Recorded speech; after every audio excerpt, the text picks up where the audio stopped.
पहले मैं क्या करता था, जैसे ही आता था रिकॉर्डिंग स्टार्ट कर देता था। फिर मैंने सोचा यार बहुत सारा डेटा कंज्यूम होता है, 10-15 मिनट तक की रिकॉर्डिंग जबरदस्ती वेस्ट होती है। 10 मिनट तो लगते हैं ना क्लास स्टार्ट होने में, आप लोग आते हो, बात होती है कुछ, और उस चक्कर में वो हैबिट ही छूट गई। चलो भाई, 2 मिनट रुक जाओ, मैं एक बार ब्रीफ कर देता हूँ स्टूडेंट्स को जो रिकॉर्डिंग देख रहे होंगे। ठीक है, so guys, we have started with columns. There are basically, what are columns? Members which carry compressive loads and they are vertical. Okay, and the classification is short, intermediate and long. The column which fails by crushing, जैसे कि यहाँ पर ये जो short column है ये crushing से fail होगा, जैसे हम शॉर्ट कॉलम कहेंगे। ये लॉन्ग कॉलम है, इट कैन बकल। बकल क्या होता है? Bending about an axis. ठीक है, तो जब ये बेंड करेगा तो इसे बकलिंग कहेंगे, और buckling is nothing but bending in columns, तो that is what is called as a buckling. और बकलिंग से अगर वो फेल हुआ तो वो लॉन्ग कॉलम कहलाएगा। अब बेंडिंग किस एक्सिस के अबाउट होगी? बेंडिंग उस एक्सिस के अबाउट होगी जिस एक्सिस के about second moment of area कम होगा। तो वही मैंने बताया यहाँ पर। नेक्स्ट यहाँ पर यह है कि tendency to buckle will be more in first section, क्योंकि इसका सेकंड मोमेंट ऑफ एरिया कम है इस एक्सिस के about as compare to this. तो आई आपने देखा, मतलब बकलिंग आपने देखा इनवर्सली प्रोपोर्शनल टू आई है, और जितनी ज्यादा लेंथ होगी, जितनी बड़ी स्केल होगी, उतना जल्दी वो बकल करेगा, उतना आसानी से बकल कर जाएगा। जल्दी तो नहीं, उतना आसानी से बकल कर देगा। ठीक है, तो एल वाई रेशियो डिसाइड कर रहा है बकलिंग। तो हम इसे डायमेंशनलेस नंबर में कन्वर्ट करना चाहते हैं, तो इसलिए मैंने आई एक्स एक्स को ए आर एक्स स्क्वायर लिखा है, and R X X would be equal to I X X. इसे मैं एक न्यूमेरिकल से समझाता हूँ।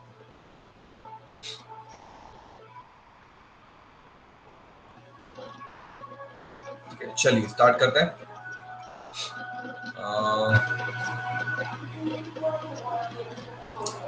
Let's take an example.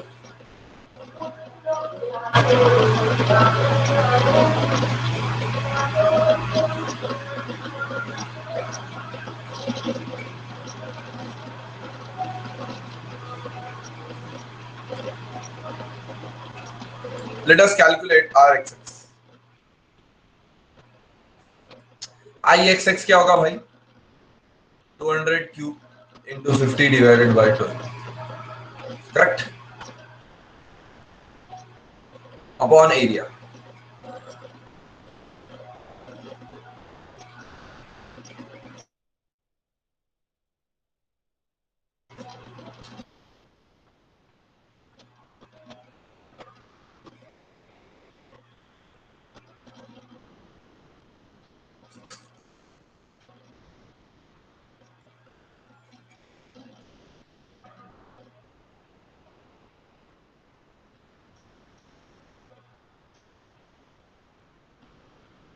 ये आ रहा है 57.3, 57.7।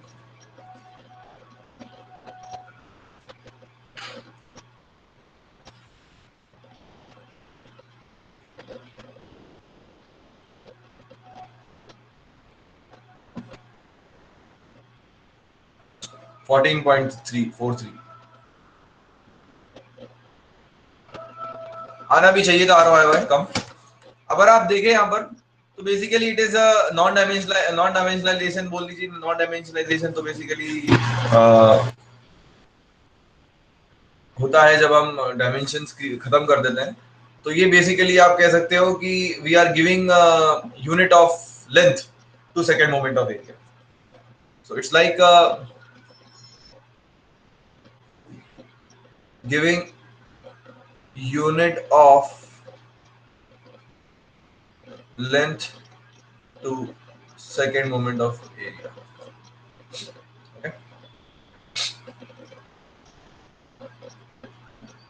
like that.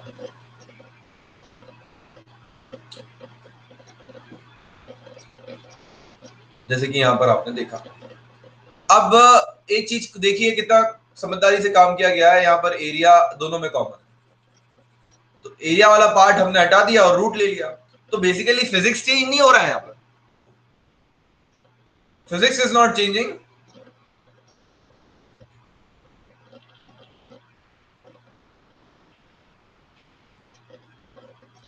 What is changing is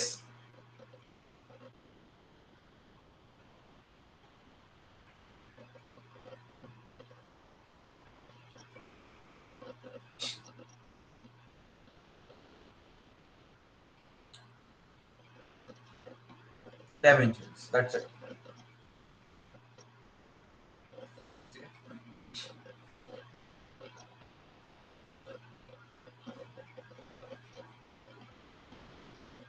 So we are now successful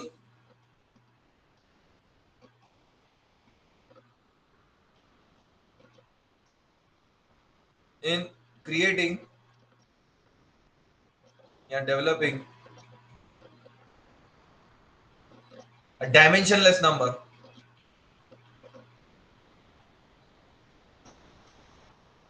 which is equal to length upon r.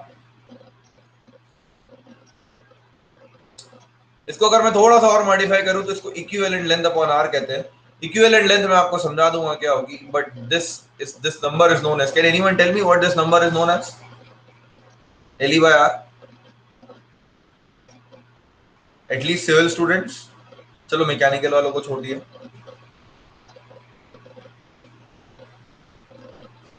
Perfect, very good, slenderness ratio.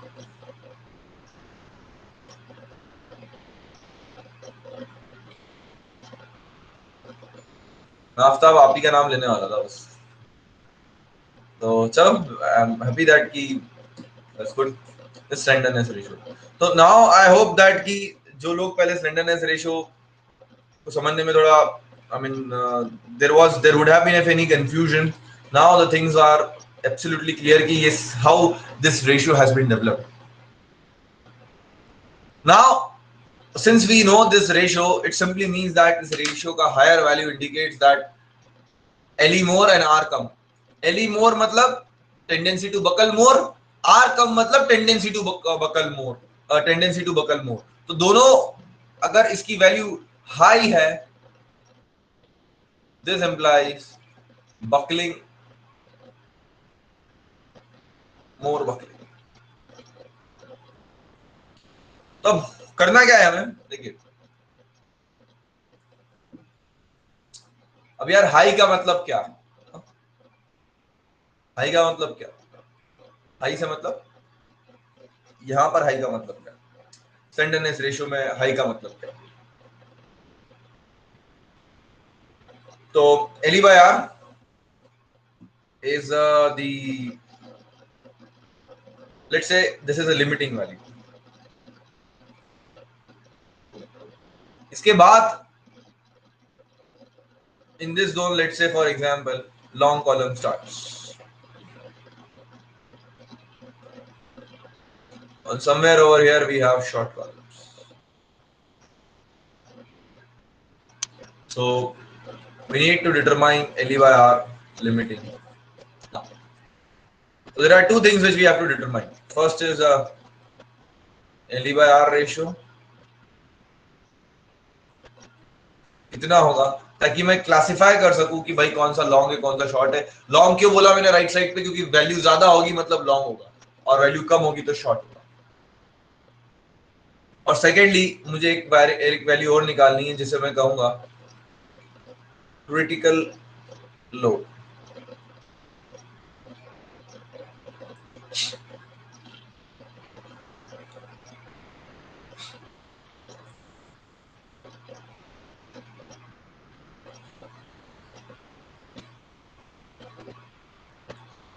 अब ये क्रिटिकल लोड क्या होता है? क्रिटिकल लोड वो लोड होता है जिसपे आपकी कॉलम की stability, last point of stability, last point of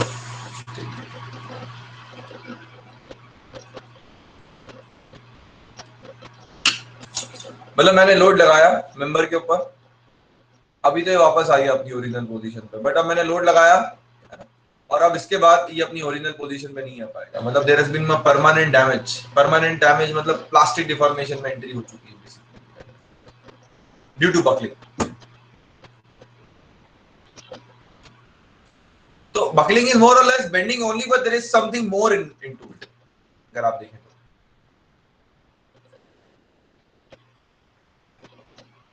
So this is the last point of stability, and to calculate this we have Euler's theory.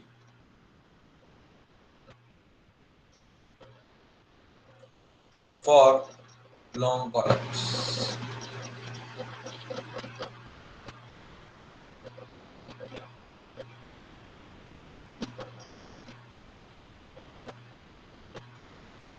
What it is?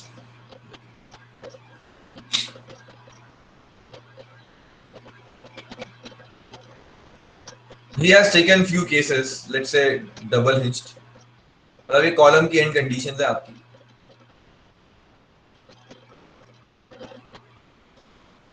Then he has taken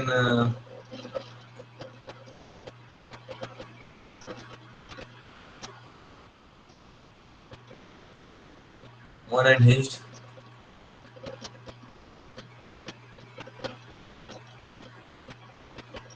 like this, both ends fixed, one end fixed and one end free। नहीं sorry, ये तो एक ही हो गया ना, ये तो एक ही हो गया, दोनों एंड फिक्स।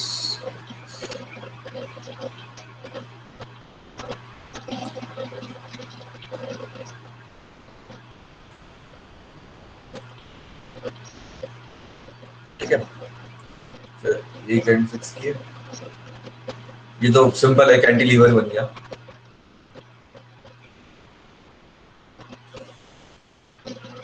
दो फिक्स कर दिए।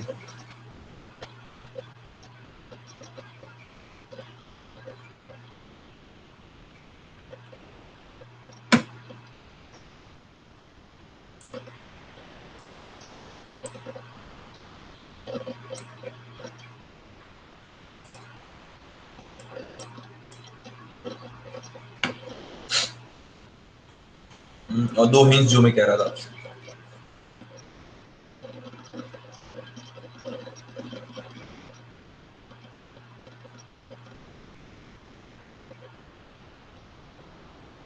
Alright friends, so this is the situation over here. अब हम यहाँ पर लोड लगा देते हैं।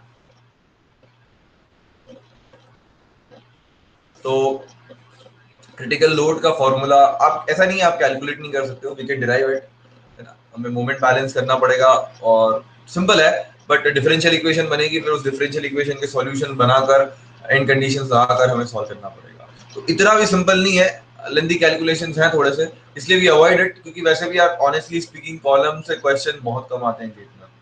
ठीक है, अच्छा मुझे एक बात बताओ, चलो today hopefully will be completing our syllabus right of strength of materials. कल का टाइम और है हमारे पास स्ट्रेंथ ऑफ मेटल को अगर हम दे सकते हैं, क्योंकि मैनेजमेंट से बात हुई है, वो नेक्स्ट वीक स्टार्ट करना चाह रहे हैं, हम next week fluid mechanics start कर सकते हैं। So there are two topics in my mind. देखो, एक तो मैकेनिक्स से रिलेटेड, मैकेनिक्स और स्ट्रेंथ ऑफ मटेरियल से रिलेटेड जो हमारा करंट अभी चल रहा है। एक तो नया टॉपिक इंट्रोड्यूस हुआ है सिविल के सिलेबस में, जिसको हम सिंगल डिग्री ऑफ फ्रीडम कहते हैं, वाइब्रेशन। और मैकेनिकल वालों को भी वाइब्रेशन रहता है। आप कहें तो ये पढ़ सकते हो एक टॉपिक आप, या फिर आप फेलियर्स थ्योरी पढ़ थ्योरी ऑफ फेलियर्स पढ़ सकते हो। ये नया है इसलिए इंपॉर्टेंट है, और ये भी इंपॉर्टेंट है। ये इसका एक पॉइंट ये भी है कि ठीक है, आप इसे कभी कहीं से कवर अप कर सकते हो। Single degree of freedom vibration मतलब जो आपने 11th क्लास में मैकेनिक्स पढ़ा था, कवर तो ये भी कहीं से कर सकते हो, बट ये इतना ज्यादा अच्छे से नहीं समझाया गया है कहीं पर, जो मेरा एक ऑब्जर्वेशन रहा है। तो either of the topic we can take tomorrow. तो what do you vote about? बताओ, लिखो जरा क्या चाहते हो आप लोग। फेलियर ऑफ फेलियर नहीं, थ्योरी ऑफ फेलियर।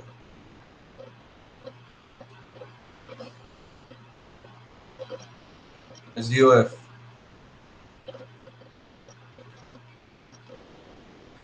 ठीक है, सिंगल डिग्री ऑफ फ्रीडम मतलब this is vibration system for single degree of freedom. तो ये कवर अप हो जाएगा आपका, तो एटलीस्ट मैकेनिक्स में सिविल का भी एक पार्ट खत्म हो जाएगा और मैकेनिकल वालों का वाइब्रेशन का छोटा सा पार्ट खत्म होगा, क्योंकि आपका वाइब्रेशन थोड़ा और लंबा है। मैं बताऊंगा मैकेनिकल को कहाँ कहाँ तक पढ़ना है, सिविल वालों का काम तो कल हो जाएगा, इतना हम कर लेंगे कल, ठीक है। तो कल के लिए मैं आपको फिर वो वाला टॉपिक खत्म कर दूंगा, क्योंकि नया टॉपिक है तो डेफिनेटली क्वेश्चन आएगा वहां से, चांसेस है। और अदरवाइज भी यार मैं कहूँ तो वो इतना जितना कल मैं आपको पढ़ाऊंगा, single degree of freedom, vibration for या simple harmonic motion for single degree of freedom, उतना आना चाहिए, चाहे आप मैकेनिकल हो चाहे आप सिविल हो, क्योंकि ऑसिलेशंस आपको होते रहते हैं। अभी जैसे मैं फ्लूइड पढ़ाऊंगा तो फ्लूइड में मैं आपको ऑसिलेशन से क्वेश्चन सॉल्व कराऊंगा। हम देखेंगे शिप ऑसिलेट करती है, हम देखेंगे मैंने कोई भी एक बॉडी ली, उसको पानी में डाला, उसको टैप करके छोड़ दिया तो वो ऑसिलेट करेगा, ठीक है। सो डेफिनेटली अगर आपको इक्वेशन नहीं पता है, अगर आप इक्वेशन ऑफ मोशन देख के आइडेंटिफाई नहीं कर पाते हो कि is it a simple harmonic motion और नॉट, तो वो थोड़ा सा चैलेंजिंग हो जाता है दूसरे सब्जेक्ट्स में भी। तो it would be like a basic of mechanics only required for other subjects also, will take that, है ना। But theories of failure is one thing which is actually not in the syllabus of mechanical in SOM. It is in strength or it is in machine design. I think just give me a moment. I'll just check for civil students. क्या आपके इसमें syllabus में है, क्योंकि नया syllabus आया है ना, तो let me check for that. Mechanical में मैं पहले देख लेता हूँ एक बार, फिर सिविल में देख लेता हूँ, पीआई में देख लेता हूँ, 2 मिनट।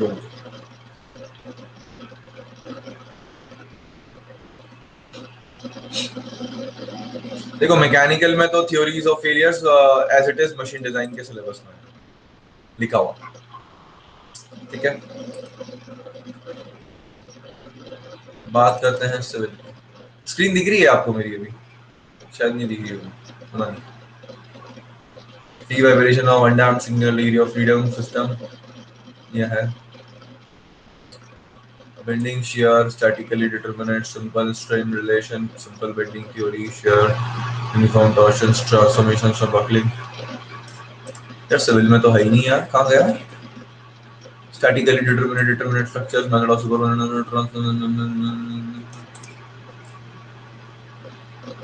सिविल में से हटा दिए लगता है ये लोग।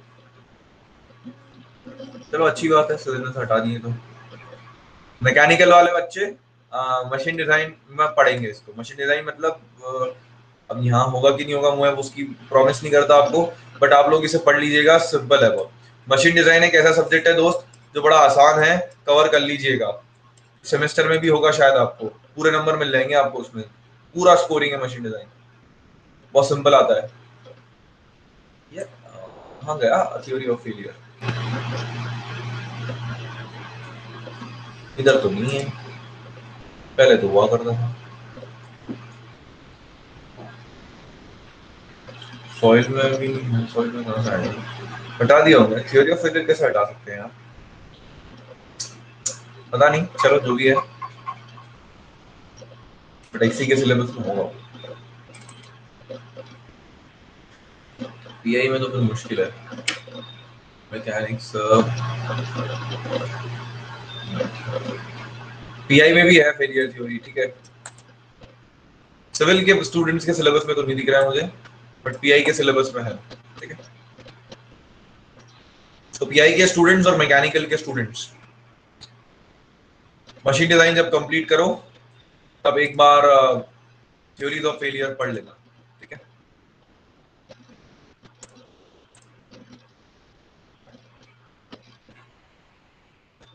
So tomorrow we'll take with free vibrations of single degree of freedom systems, ठीक है। अभी स्टार्ट करते हैं वापस।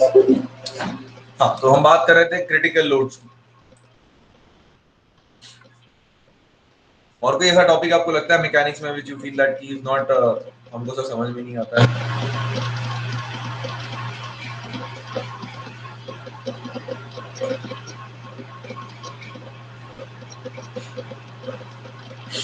तो पाई square EI upon L square, this is a critical load formula for this case, ठीक है। अब सब में ये कॉमन है तो मैं पेस्ट कर देता हूँ, पेस्ट जान करके कर रहा हूँ ताकि पता चले कि सब में ये चीज कॉमन थी।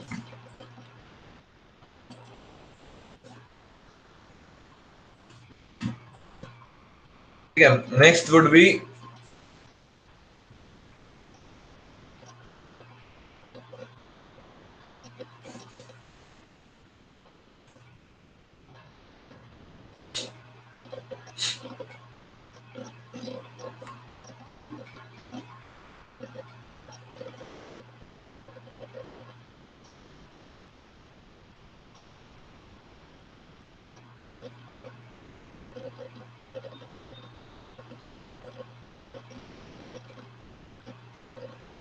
This is L, sorry.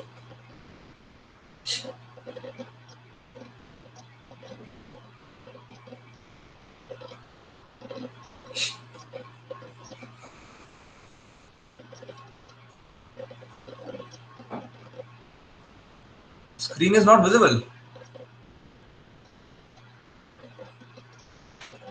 Screen दिख रही है आप लोगों को मेरी? Visible. Shushti, please check at your end once, because from my end it is visible. Okay, thank you.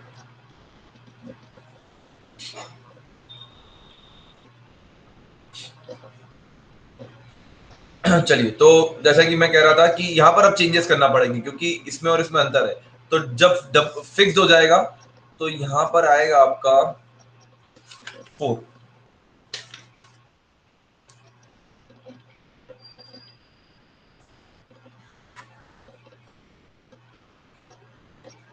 Hinge और यार मैं कुछ गड़बड़ किया हूँ क्या? दोनों एक ही बना दी ना।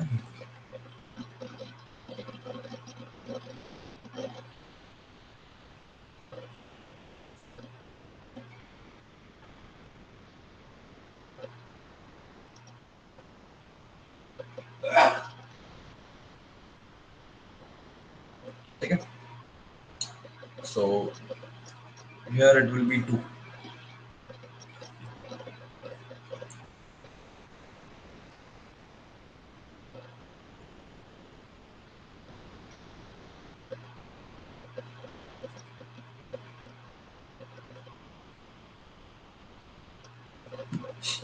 ठीक है, नाउ देखिए, जैसे कि हमने देखा कि एक कॉमन फॉर्मूला बना लेते हैं इसका। P critical equal to pi square EI upon LE square. अब यहाँ पर तो LE जो होगा वो K, और LE को हम लिख देते हैं KL के बराबर। तो K हो जाएगा आपका 1, सॉरी, इस केस में K हो जाएगा आपका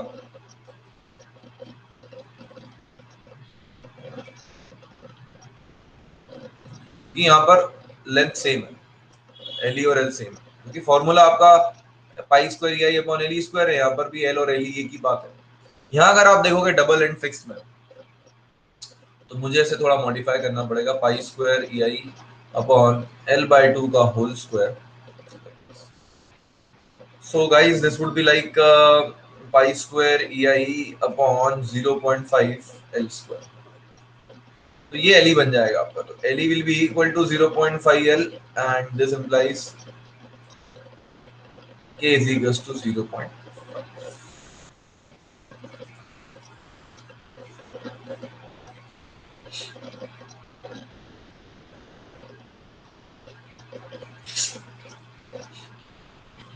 तो दिस वाज द केस। यहाँ पर आप सिमिलरली निकाल सकते हो। अब तो आप समझ ही गए होंगे क्या करना है। पाई स्क्वायर EI अपॉन मैं इसे L/√2 का होल स्क्वायर कह देता हूँ, and pi square EI upon 1/√2 is 0.707 का होल स्क्वायर।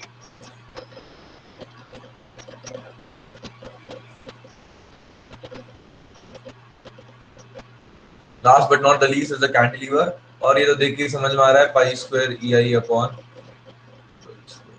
तो यहाँ पर K हो जाएगा आपका। तो सिंपल है भाई, देखो जनरल फॉर्मूला है आपका पाई square EI upon LE square. याद रखिएगा फॉर्मूले सारे, है ना। डबल हेंज है अगर, तो K की वैल्यू 1 आती है। बोथ फिक्स्ड है अगर,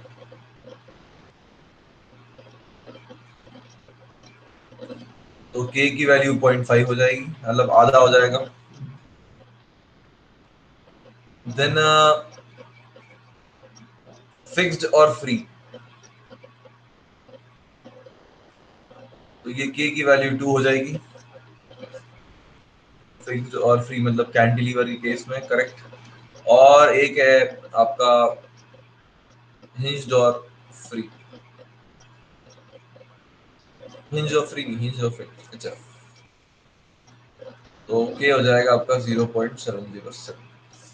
I'll just cross check it once. Yes, fixed free is 2, correct. Both fixed is ये याद रखिएगा आप, है ना, पूछ सकते हैं ऑब्जेक्टिव में क्वेश्चन बनाकर। इसमें आप देखो यार, मैं बता देता हूँ मैंने कैसे याद, मतलब बहुत पहले की बात है, थोड़ा सा ऐसी जुगाड़ से याद किया था। कुछ एक दो पॉइंट तो मुझे याद आ रहे हैं, वो बता देता हूँ मैं आपको। कि देखो ट्रिपल एच कर दो इसको आप जस्ट सोचने के हिसाब से, और ट्रिपल एच WWE में फर्स्ट आता है, तो ऐसे मैंने याद किया था, रिमेंबर दैट, मुझे याद आ गया तो मैंने आपको बता दिया, ठीक है। और बोथ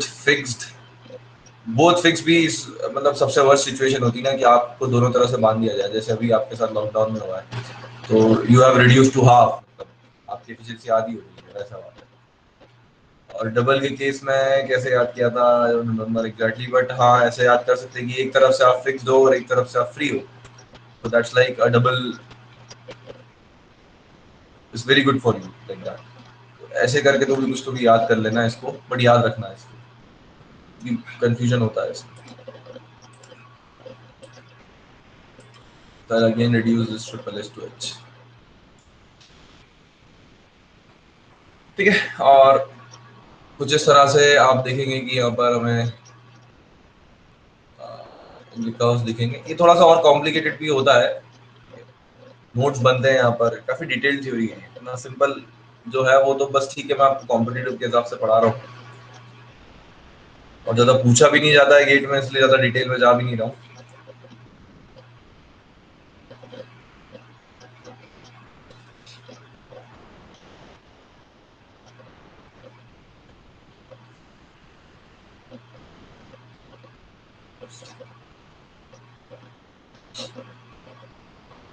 ऑफ कोर्स लोड लगेगा इस पे, सब पे लोड लगेगा कॉलम्स पे।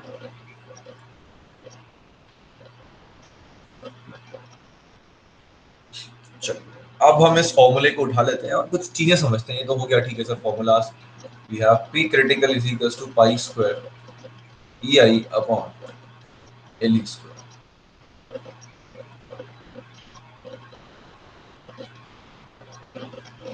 आई को लिख सकते हैं हम a into radius of gyration का square upon L E square, like that, correct.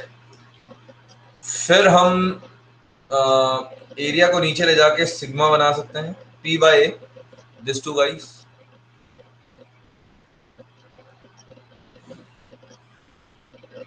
sigma p square e square, and you can see that our ratio has came over here, le by r square. So this is what is our slenderness ratio.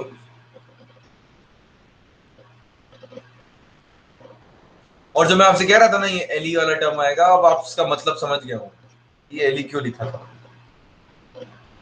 और अगर आप x axis पे stress को स्ट्रेंथनेस ratio को plot करें, तो this is X which is nothing but L E by R square, और Y axis पे अगर हम लोग प्लॉट करें स्ट्रेस को sigma, and this is like any stress, okay. और कर्व प्लॉट करें, मतलब X square Y kind of curve बनेगा, X square Y equal to constant, तो इट्स हाइपरबोला, राइट। कुछ इस तरह से एक्स बहुत ज्यादा होगा तो वाई कम होगा, वाई बहुत ज्यादा होगा तो एक्स कम होगा, इट्स वेरी सिंपल। अब यहाँ पर एक बहुत इंटरेस्टिंग बात है, अब ध्यान से समझिएगा इस ग्राफ को, this is like very important concept. एक काम करते हैं, मॉडुलस ऑफ इलास्टिसिटी की एक वैल्यू ले लेते हैं और सिग्मा की एक वैल्यू ले लेते हैं। जैसे सिग्मा की वैल्यू ले लिया आपने, लेट से प्रोपोर्शनल लिमिट या यील्ड पॉइंट ले लीजिए, थोड़ा डिफरेंस होता है दोनों में, बट ठीक है, हम प्रोपोर्शनल लिमिट तक ही डिजाइन करते हैं, राइट। इसके ऊपर क्या होगा, यील्डिंग हो जाएगी अगर स्ट्रेसेस इस वैल्यू को क्रॉस कर गई तो। लेट्स से ये 210 मेगा पास्कल है किसी मटेरियल की, और उसी मटेरियल के लिए ई की वैल्यू 200 गीगा पास्कल है, लेट्स से फॉर एग्जांपल। तो let's do the math, 210 into 10 to the power 6, मैं नीचे लिखता हूँ, थोड़ा जगह रहेगी तो सही रहेगा। 210 इंटू, मैं फॉर्मूला क्या यूज कर रहा हूँ, sigma equal to pi square E upon L E by R square. तो सिग्मा क्या है डियर हमारा, 210 into 10 to the power 6 equal to pi square E into 200 into 10 to the power 9 upon L E by R. क्या आता है यहाँ से L E by are, 9900 के आसपास बैठता है कुछ, 200 divided by 210 into 1000 pi square 96.9। तो एल ई बाय आर आएगा आपका यहाँ से 96.9। चलो रफली इसको 97 मान लेते हैं। मतलब अगर हम इसे फिजिकली समझें तो ये वैल्यू है आपकी 97।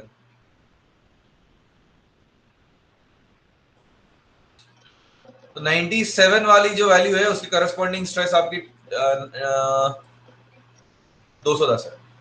मतलब अगर आपकी वैल्यू स्टैंडर्डनेस रेशियो की यहां पर लाई करती है, लेट्स से फॉर एग्जांपल, मतलब आपकी स्ट्रेस मटेरियल के अंदर यहां पहुंच चुकी है, मतलब प्लास्टिक डिफॉर्मेशन हो चुका है उसका। और plastic deformation basically in the sense yield stress cross कर चुकी है, मतलब यील्डिंग हो चुकी है, ऐसा समझिए आप। प्लास्टिक डिफॉर्मेशन तो क्या दोनों केसेस में होगा, बट ये यील्डिंग जो हुई है ये क्रशिंग के थ्रू हुई है। और अगर आप एल ई बाय आर की वैल्यू लेट्स से 200 माने, तो अगर आप देख सकते हो कि आपकी वैल्यू बकल तो कर रहा है, बकलिंग हो रही है डियर, याद रखिएगा इस चीज को, यही कॉन्सेप्ट है समझने के लिए कि बकलिंग हो रही है, बट वो है प्रोपोर्शनल लिमिट के अंदर। मतलब ये सिचुएशन है। अगर इसको मैं 200 मानता हूं तो एल ई बाय आर बहुत हाई है, एल ई बाय आर बहुत हाई है, मतलब बकल कर रहा है।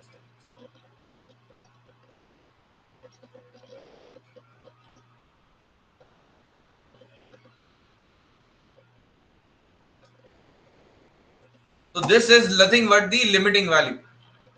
मतलब अगर आप यहाँ पर प्रोपोर्शनल लिमिट डाल दें या यील्ड स्ट्रेस डाल दें और पाई स्क्वायर ई है आपका, यहाँ तो आपका जो एल ई बाय आर आएगा ये लिमिटिंग वैल्यू आएगी जो आप ढूंढ रहे हैं। मतलब yes you are right, thinking in the right direction. ये हो गया आपका शॉर्ट कॉलम्स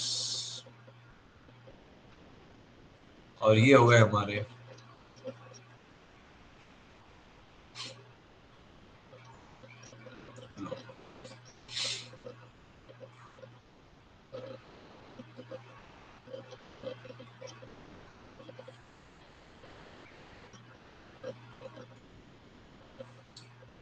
इंटरमीडिएट इन किसी कहीं पे भी लाई कर सकते हैं, तो there is no clear distinction for that, but yes. और ये भी पूरा फ्री है यहाँ पे।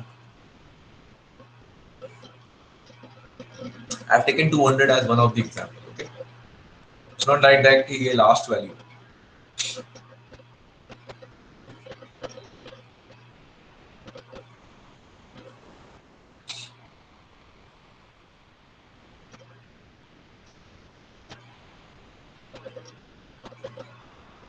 ठीक है guys, so this is what about the basic theory, Euler's theory of column। Question solve करते हैं, will be more confident।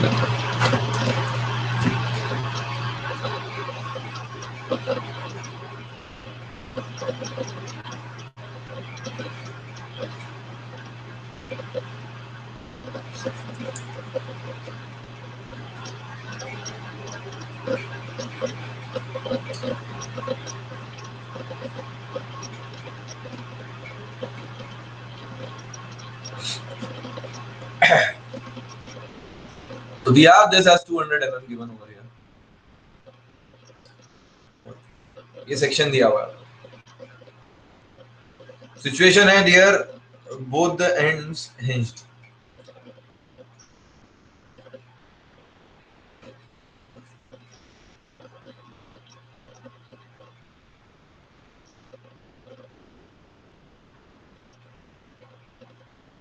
यार मैंने यहाँ पर बोथ है ना सर,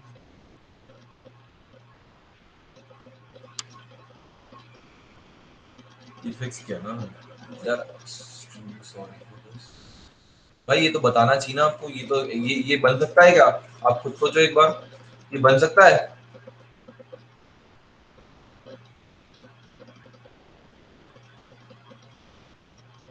यहाँ पर अगर आप लोड लगाओगे तो ये मूव कर जाएगा। एक मिनट रुक जाओ यार, इसकी एंड कंडीशन ऐसी होनी चाहिए।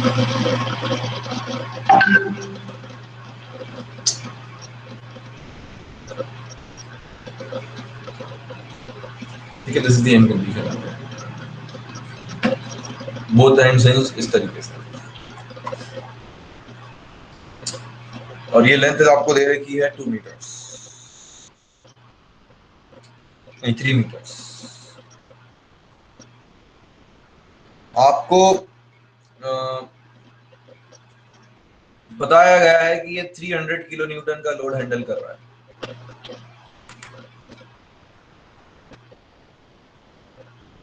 ई दिया हुआ है आपको 12.5 गीगा पास्कल।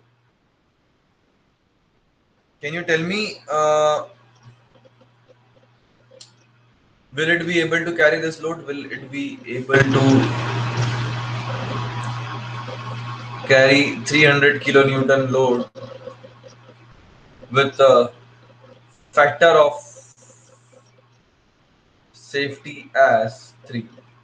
मतलब फैक्टर ऑफ सेफ्टी 3 का मतलब ये हुआ कि आपका 900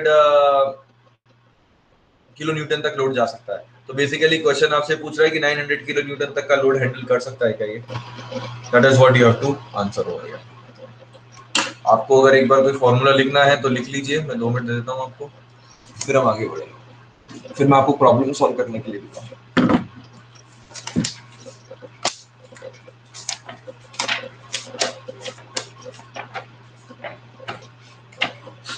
लिख लिया आप लोगों ने फॉर्मूला? ये डब्बा बना लीजिए एक बार आप।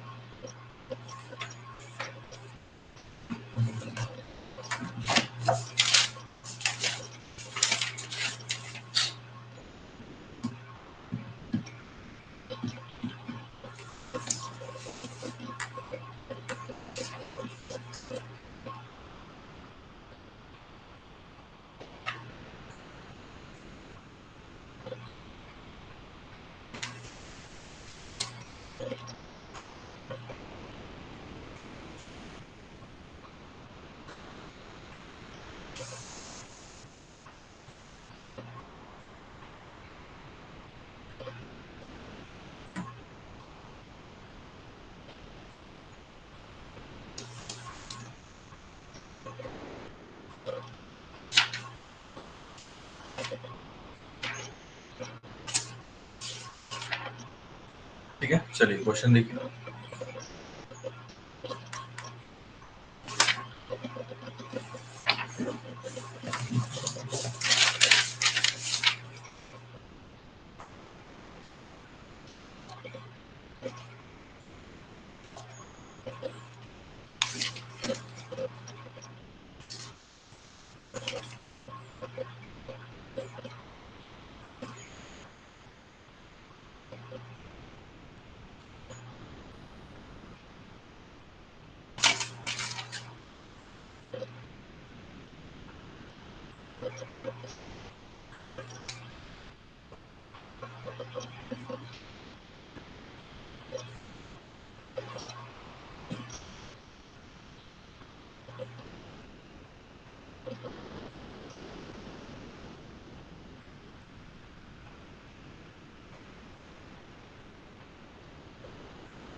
Correct Aftab, very good.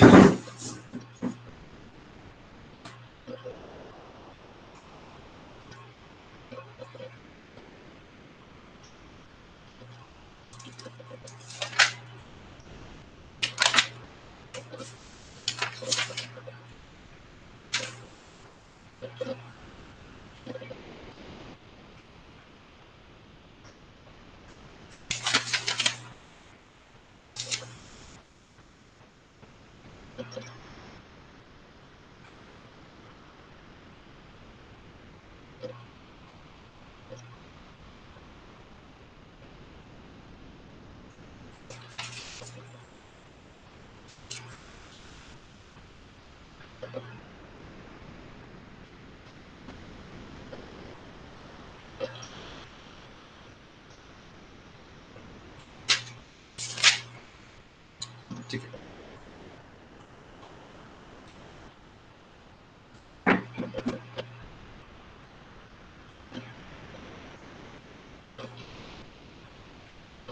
चलिए। तो critical load is basically pi square E I upon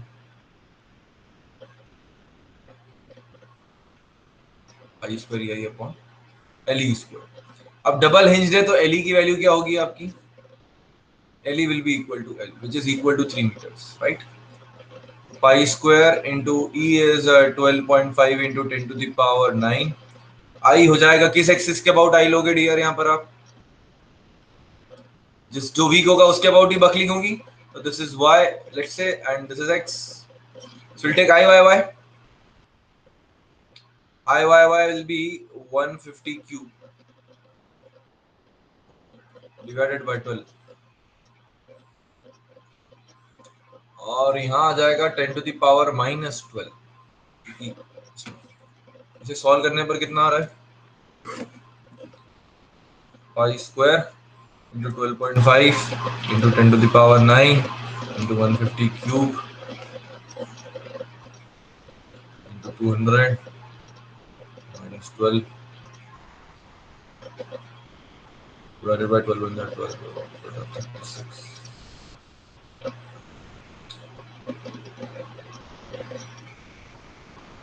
गड़बड़ हुई है।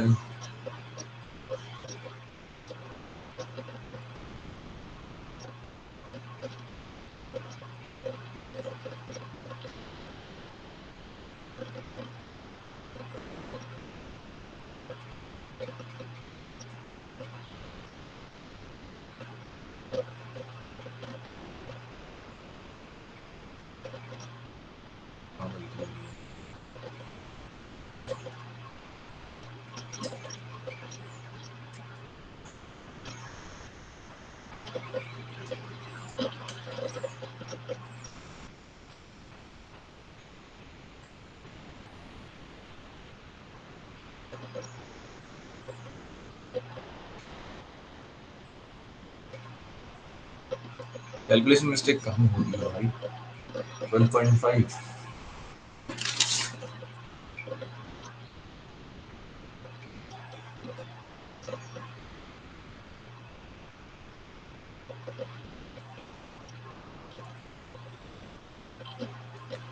कितना आ रहा है? इसी को सॉल्व करने पर 7771.062 किलो न्यूटन आ रहेगा। So where I am committing the mistake? सीधा तो कैलकुलेशन है।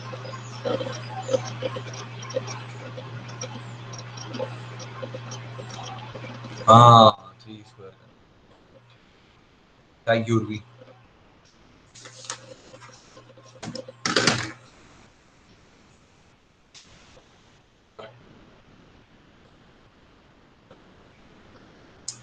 तो बताएं जरा, लोड ले पाएगा कि नहीं ले पाएगा 300 किलो न्यूटन का? ये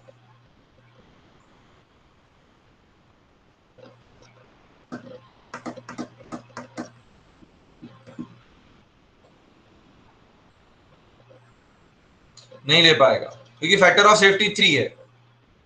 फैक्टर ऑफ सेफ्टी 3 है, ये देखो। मतलब वर्स्ट केस में इसके ऊपर 900 किलो न्यूटन का लोड भी लग सकता है, और जब 900 किलो न्यूटन का लोड लगेगा इसके ऊपर तब क्या होगा? It won't be able to handle 771. It won't be able to handle 900. या एनीथिंग आफ्टर 771, क्योंकि P771 is a critical load. देखो इस क्रिटिकल लोड का मतलब क्या होता है, मैं आपको ऐसे समझाता हूँ। 2-3 पॉइंट्स हैं यहाँ पर, मैं लिख देता हूँ या समझा देता हूँ आपको।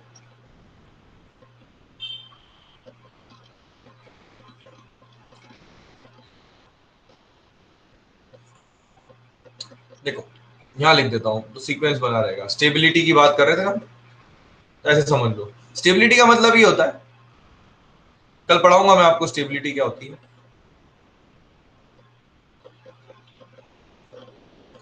जैसे ये एक बॉडी है, ये एक बाउल के अंदर रखी हुई है। अब इसके ऊपर मैं अगर इसको डिस्टरबेंस क्रिएट करता हूं तो ये वापस से अपनी ओरिजिनल पोजीशन पे आ जाएगी। That's why it is called as stable. But ये स्टेबिलिटी हमेशा के लिए नहीं है। अगर मैंने लोड ज्यादा एक्सीड कर दिया तो ये बाहर निकल जाएगी। So what at what load this ball will get out will be like the point where stability is lost. That is a critical point. और ये सिस्टम तो पैदाइशी अनस्टेबल है, मतलब इस पे थोड़ा भी डिस्टरबेंस क्रिएट किया मैंने तो stability will go of like this. So this is what is a stable, but under certain limit, but under certain load conditions.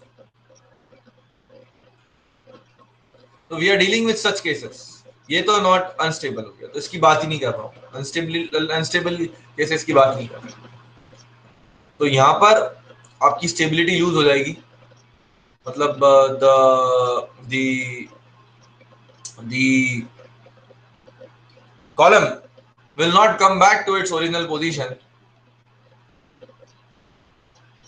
if load exceeds 771 kilonewton. Though in practice it is only 300 kilonewton, but there are chances that it exceeds that given value. Okay. और मैंने book में check किया है, and यही होगा। ठीक है, ये क्वेश्चन एक्चुअली में एनपीटीईएल आईआईटी खड़गपुर की वेबसाइट से लिया था मैंने, बट शायद उन्होंने कुछ गलती की है इसमें एंड कंडीशंस में, तो it would be like this only, ऐसा है। मैंने डेरिवेशन चेक कर लिया था, मेरे पास जो लिखा हुआ है उसमें मैंने यही एंड कंडीशंस ली है और वो सही है बिल्कुल। वहां पर भी मैं वैसे ही कर देता हूँ, क्योंकि एंड कंडीशंस डेरिवेशंस में बहुत इंपॉर्टेंट होती है।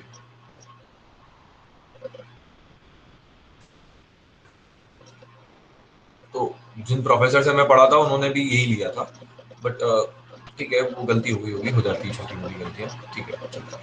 Conceptually we have to be correct. आपने डेरिवेशन नहीं किया ना, इसलिए अभी आपको ये एंड कंडीशंस में समझा नहीं पाऊंगा। डेरिवेशन करते तो एंड कंडीशन समझ में आती जब बाउंड्री कंडीशन लगाते डिफरेंशियल इक्वेशन में। इसमें नोट्स बनते हैं, थोड़ा डिटेल एनालिसिस है, बट जरूरत नहीं है। गेट में 2-5 साल में एक आध बार पूछ ले तो पूछ ले, वैसा टॉपिक है।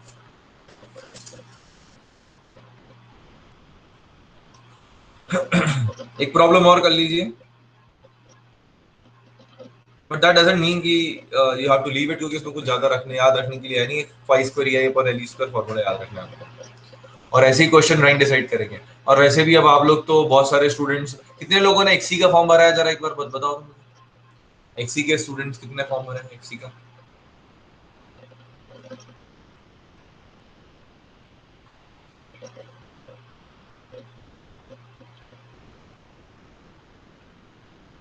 हाँ, Dhanashree you have one student only. Bhushan, very good. Nilesh, very good. Shushti, very good. And I had a conversation with the professor Suryavanshi sir. Dear थोड़ा सीरियस हो जाओ आप लोग, मैं आपको बता रहा हूँ, क्योंकि एक्सी की तो तैयारी आपकी हो जाएगी। जो मैं अब, पहले तो मैं इतना कॉन्फिडेंटली नहीं कह पा रहा था, अब मैं थोड़ा और कॉन्फिडेंट हूँ, 90-95% कॉन्फिडेंट हूँ, क्योंकि अब आपके प्रोफेसर ने भी हरी झंडी दिखा दी है। ठीक है, उनसे मेरा डिस्कशन हुआ था एक्सी के बारे में भी। तो जैसे कि मैंने आपको बताया, सॉम आपका हो चुका है, थोड़ा बेसिक मैकेनिक्स जो है न्यूटोनियन मैकेनिक्स, उस पर आप काम कर लीजिए। एससी वर्मा मैंने आपको बताया, क्वेश्चन सॉल्व करना चालू कर दीजिए, है ना, ये आप कर सकते हो। इस पे थोड़ा सा यूट्यूब की मदद ले लेना, बहुत सारे मिल जाएंगे आपको एससी वर्मा के सोल्यूशन। तो ये प्लस ये आप कर लो, ये आपका सॉम एक्सी का एक पार्ट पूरा खत्म हो जाएगा। थोड़ा मैंने बताया आपको यहाँ पर, पूरा नहीं बताया बेटा, क्योंकि हमारा मेन फोकस सॉम था, सब्जेक्ट मुझे खत्म करना था, वो सॉम खत्म करना था। एक single degree free vibration of single degree of freedom भी मैं करा दूंगा, तो वो पार्ट भी आपका खत्म हो जाएगा। एफएम फुल डेप्थ में मैं आपको पढ़ाऊंगा, मतलब कोई सा भी पेपर हो, एक्सी हो, कुछ भी हो, मतलब FM is like going to be in depth for you guys, ठीक है। प्लस सर ने मैथ के लिए भी कह दिया है, तो आपका अभी मैं ये कमिट नहीं कर सकता कब स्टार्ट होगा, maybe next week it will start hopefully. 99% I am sure, 90% I am sure. और एफटी आप पे कॉलेज में चल ही रहा है इसी प्रेरणा स्कीम के थ्रू, वो भी बहुत अच्छे टीचर पढ़ा रहे हैं, और मैथ के लिए जो फैकल्टी आएगी वो भी बहुत ही ज्यादा वंडरफुल फैकल्टी होगी, I'm telling you this। तो ये आपका 100% सिलेबस खत्म हो जाएगा एक्सी का, 100% सिलेबस अंडर। बस आप थोड़ा सा फोकस कर लो, सॉन्ग जो मैं पढ़ाया हूँ उसको कर लो आप लोग, ठीक है। मैं आपको बुक बताया था, ये बुक परचेज कर लो, ये अमेजोन पर अवेलेबल है, ठीक है, अगर आप चाहो तो, ठीक है। और सब बच्चे नहीं परचेज करना चाहो तो एक दो बच्चे मिल मिला के परचेज कर लो, थोड़ा टाइम मिले आपको तो फोटो लेकर शेयर कर लेना एक दूसरे से, ठीक है। इसको सॉल्व करो पैरेलली और एससी वर्मा सॉल्व करो, ठीक है। और अब आपका एफएम चालू हो जाएगा, तो एफएम में भी आपको फिर थोड़ा सा अपने आप को पुश करना पड़ेगा, धीरे धीरे लोड बढ़ जाएगा आपका, कर लोगे एक्सी का पेपर बढ़िया निकल जाएगा आपको। और मैकेनिकल और सिविल, अगर मैं मैकेनिकल की बात करूं, जो लोग सिर्फ मैकेनिकल टारगेट कर रहे हैं तो फिर वो इसकी डिटेल में ना जाए, इस क्वेश्चन इतना डेप्थ में ना जाए, वो सिर्फ प्रीवियस ईयर क्वेश्चन करना है। तो एक्सी वाले स्टूडेंट्स को प्रीवियस ईयर क्वेश्चन तो करना ही है, प्लस बुक के क्वेश्चन भी सॉल्व करना है। और जो सिर्फ मैकेनिकल है या सिर्फ सिविल है तो वो प्रीवियस ईयर से कर सकते हैं। तो एक्सी वाले सिर्फ इतना तो कर ही ले कम से कम, अच्छा स्कोर कर लोगे आप लोग,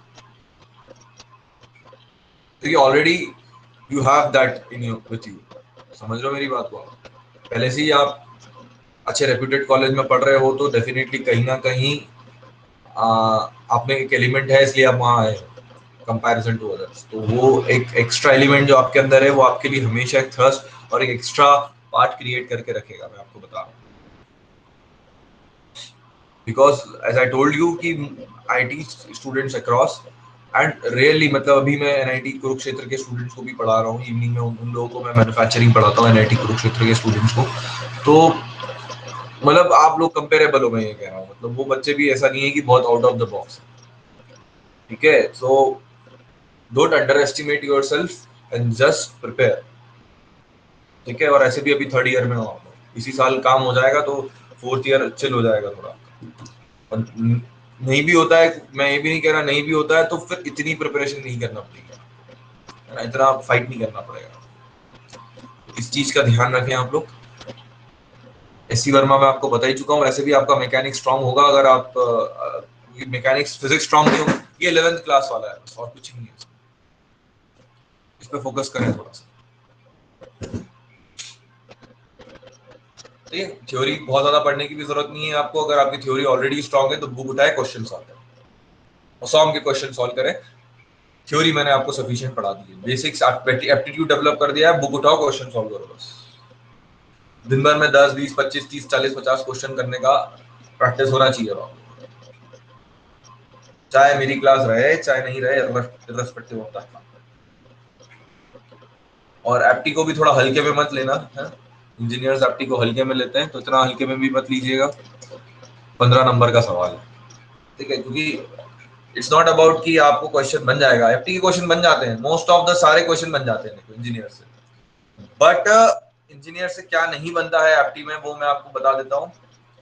राइट टाइम में बनना चाहिए वो, मतलब क्वेश्चन देखते ही क्लिक कर जाना चाहिए, yes this is the solution for this. ऐसा नहीं है कि दिमाग लगा रहे हैं, फॉर्मूला बना रहे हैं और वो सब कर रहे हैं, वो चीज आप थोड़ी सी प्रैक्टिस करिए। एप्टी क्लास अटेंड करता है अपने से कोई?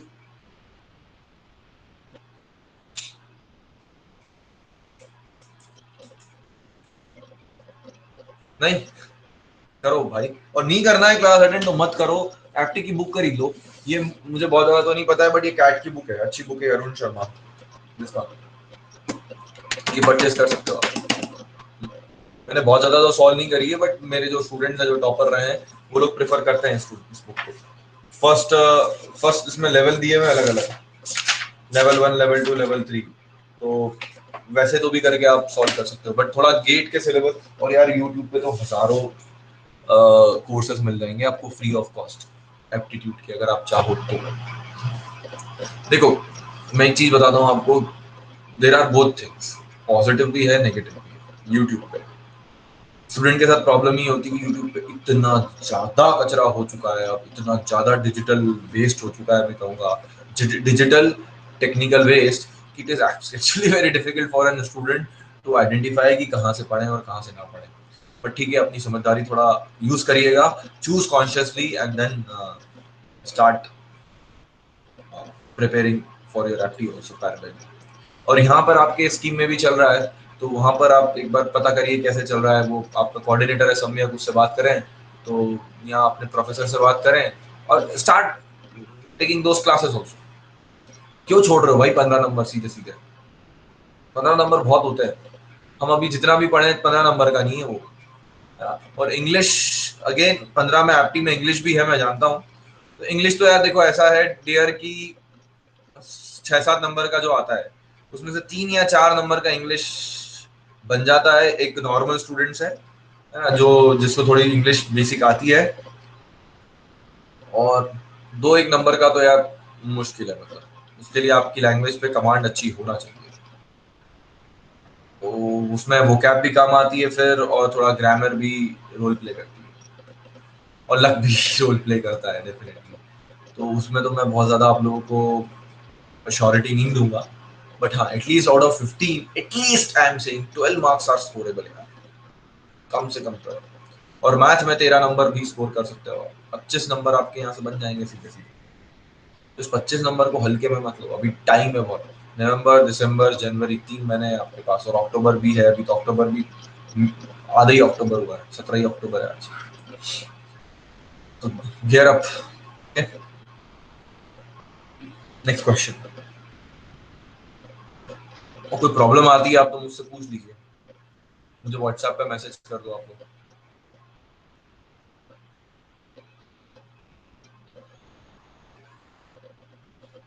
पर प्रिपरेशन करो यार। ठीक, मैं इतना पूछ तो करता हूँ आप लोगों को, मुझे अच्छा लगता है जब आप में से कोई भी 2 या 4 या 5 या 10 स्टूडेंट कल से अच्छी जगह पहुंच जाएंगे, तो मेरा काम पूरा हो जाएगा बेसिकली। तो मेरी जर्नी तब पूरी होगी कि मैंने स्टार्ट किया आपके साथ, और कैसे भी करके मैं आपको बस,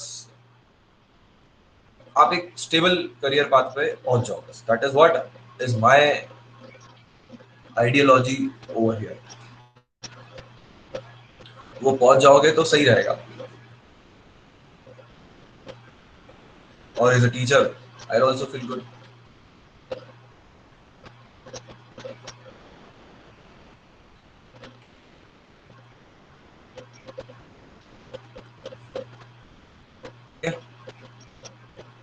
थोड़ा थोड़ा टाइम देना चालू करो।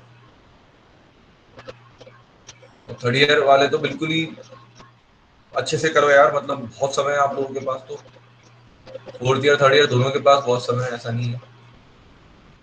बट वही बहुत समय के चक्कर में बच्चा बोले हाँ कर लेंगे कर लेंगे, सर बहुत समय है, सर ने बोला बहुत समय है, और समय निकलता है पता नहीं चलता है भाई। Time flies, I am telling you. आपको पता ही नहीं चलेगा लाइफ में कब कहाँ पहुंच जाओगे आप। मुझे कितनी बार आप लोगों को पढ़ाते हुए लगता है यार मैं भी कॉलेज में अभी तो था मैं कॉलेज में, और नाउ आई रियलाइज कि व्हाट आई एम, मैं क्या हो गया हूँ, और मैं क्या मतलब समझ में नहीं आता। कभी कभी मैं सोचता हूँ तो पता भी नहीं चलेगा आपको टाइम कैसे निकल जाएगा आपका, मतलब। हाँ तो जस्ट पता करो, मैंने बोला ना वो आपका जो एक और है फ्रेंड है ना सम्यक, सम्यक से पता करो चालू है या नहीं है, एक बार सम्यक से पता तो करो, वो बता देगा आपको, है ना। वो कोऑर्डिनेटर वही है ना, सम्यक ही है ना, गेट में तो नहीं रहता है, बट उससे पूछो, आप में से कोई भी फ्रेंड है उसका तो।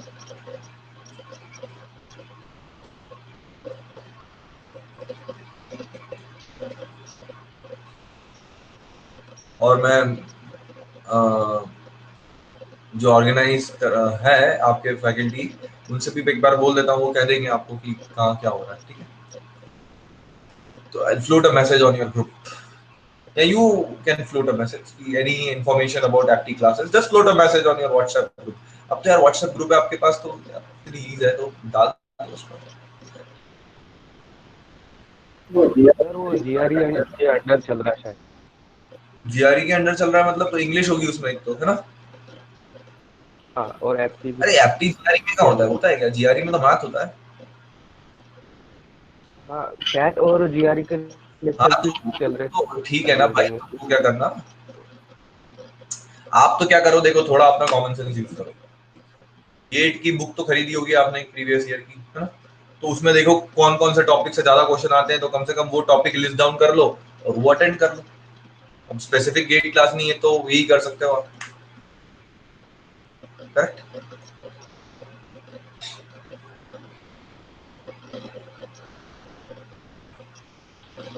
ये कर सकते हो ना?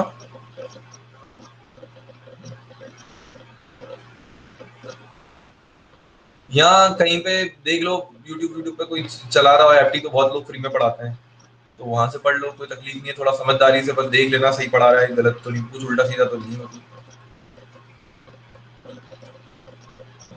बहुत रास्ते हैं, ढूंढोगे तो मिल जाएंगे, नहीं है क्या? हमारे टाइम पे ये सब नहीं था ना, सारा डिजिटल डिजिटल था ही नहीं कुछ भी, सीरियसली। मतलब शायद मुझे याद नहीं है, but as far as I believe, I even don't know about YouTube that time. I am not very sure कि मुझे आता यूट्यूब भी कुछ होता है कि नहीं होता, seriously I am telling you that. मतलब mobile phones were not there that time, I mean they were, but those वो छोटे वाले जो नोकिया के 1100 फोन आते थे, वो थे बस उस टाइम।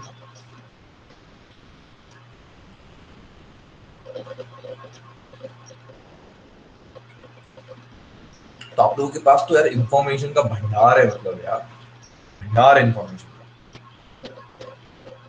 क्या चाहिए आपको? On click you know all this things, but आपको पता आने की इच्छा होना चाहिए।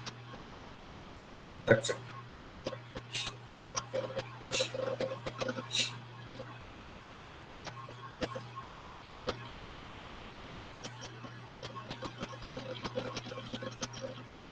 हाँ, अब आपको पता करना है यहाँ पर मिनिमम लेंथ। यहाँ आप तो चलो ये बताओ कि ऑयलर्स फॉर्मूला एप्लीकेबल और नॉट,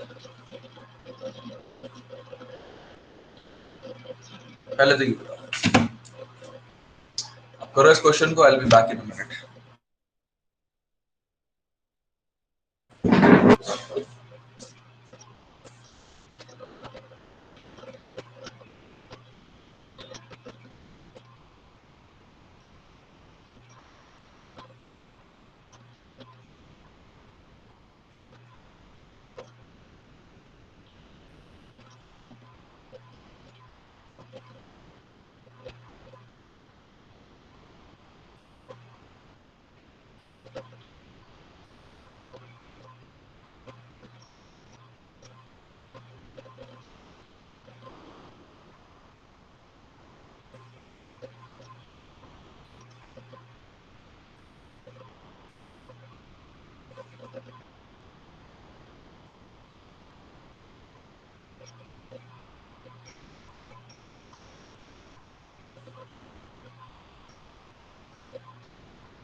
अरे क्या हो गया, इतनी देर क्यों लग रही भाई?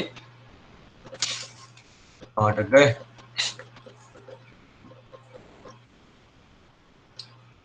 एल बाय आर निकाल लो एक्चुअल, सॉरी पहले तो लिमिटिंग निकाल लो। लिमिटिंग के लिए क्या होगा, square equal to pi square E upon sigma P L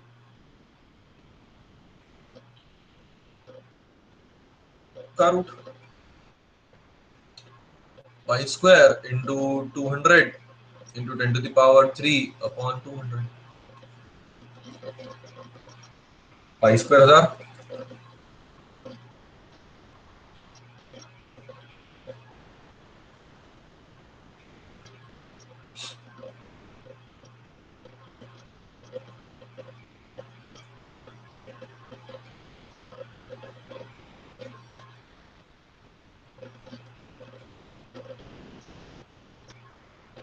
ninety 99.34 ठीक है।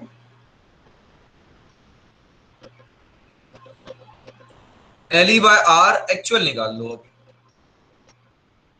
तो आपकी इक्विवेलेंट लेंथ क्या होगी? देखिए ये फिक्स्ड है, बोथ द एंड्स फिक्स्ड, तो हम जानते हैं बोथ एक्स फिन्स के लिए एलई जो होगा आपका, पहले एलई निकाल लेते हैं। एलई एक्चुअल, एलई बाय आर एक्चुअल, इसके लिए मुझे एलई लगेगा। एलई होता है 0.5 टाइम्स एल, करेक्ट? के ये 4 होना चाहिए, सॉरी सॉरी एल 4 है आपका, तो एलई आएगा आपका 0.5 इंटू 4 मतलब 2। एलई बाय आर एक्चुअल आएगा आपका 2, ये मीटर्स में है, हाँ डोंट फॉरगेट इट। और आर एक्स एक्स या आर वाई वाई, देखो कौन सा ज्यादा होगा? आर वाई छोटा है, क्यों? आप देख सकते हो आर एक्स देखोगे तो यहाँ पर एरिया ज्यादा दूर तक लोकेटेड है, तो maximum area is located farther, that's why R X is more. Same concept, R Y is 30 mm, so that would be 0.03, so that boils down to 2 divided by 0.03, 66.66। अब बता दो क्या होने वाला है?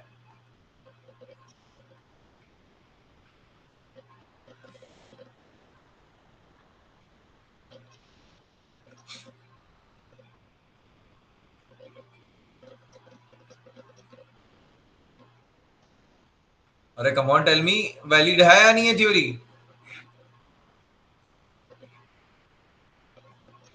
कहां चले गए भाई?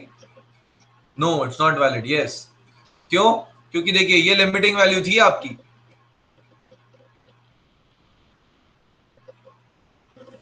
लिमिटिंग वैल्यू क्या थी आपकी? 99 पॉइंट समथिंग, और आप बैठे हुए हो यहां पर आकर, तो भाई इस वैल्यू पर आपकी प्रोपोर्शनल लिमिट थी, तो आप फेल हो गए यील्डिंग से, क्रशिंग से, कंप्रेशन क्रशिंग से। ठीक है सर, अब मुझे एक बात बताओ, गेट में क्वेश्चन पूछ सकते हैं आपसे कि मिनिमम लेंथ बताओ ऑफ कॉलम और थ्योरी टू बी एप्लीकेबल।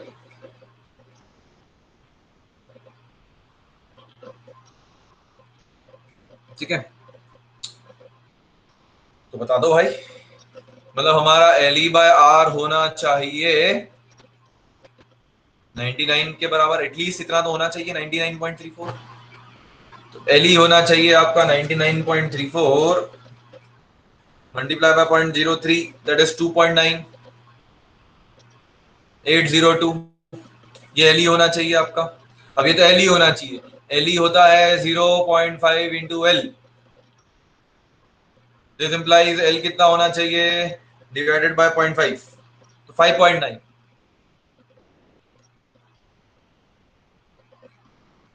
मतलब अगर इस कॉलम को लॉन्ग कॉलम का लाना है तो इसकी लेंथ कम से कम 6 मीटर होना चाहिए, तब जाके लॉन्ग कॉलम्स की कैटेगरी में एंट्री लेगा। That is the concept over here, और तब जाकर आप ऑयलर्स क्रिटिकल लोड फॉर्मूला यहां पर यूज कर पाओगे।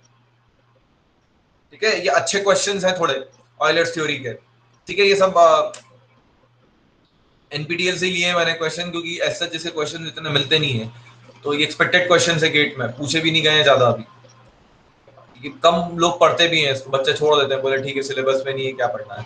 सिलेबस में तो है, सॉरी सिलेबस में है, सिलेबस में नहीं, ऐसा नहीं है, सिलेबस में है, बट बच्चा सोचता है कि यार आता नहीं तो छोड़ देते हैं, बट ये सही तरीका नहीं है।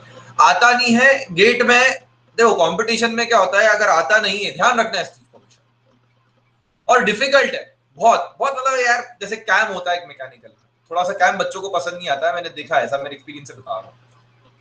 तो उसमें भी कुछ बहुत नहीं है ऐसा, बट थोड़ा कैम ऐसा टॉपिक होता है जो बच्चे थोड़ा रिस्ट्रिक्ट करते हैं उसको पढ़ने के लिए। एग्जाम्पल दिया मैंने, तो आता थोड़ा कम है उससे, ऐसा नहीं आता नहीं है, और बच्चा और वो आता वो पढ़ना भी अपने आप में एक झंझट है, मतलब बच्चों को ऐसा लगता है।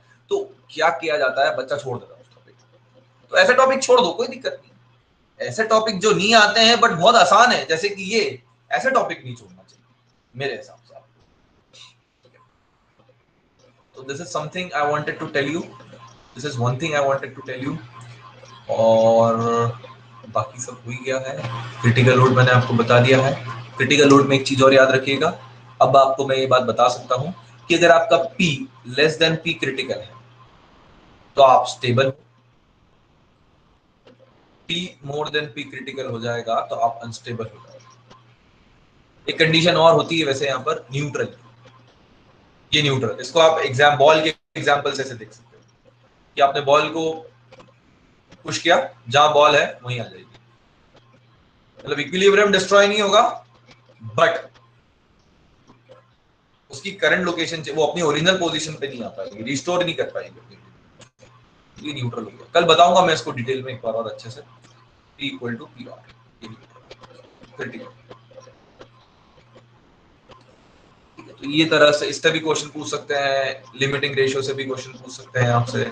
ठीक है, this is the basics of Euler's theory of column. Column नहीं लिखना चाहिए मुझे यहाँ पर, कॉलम तो एक अपने आप में बहुत बड़ा सब्जेक्ट है। Euler's theory for would be much better. ठीक है, ये एक आध चीज और पता है कि शायद मैंने आपको बताई है या नहीं बताई है, let me check with that.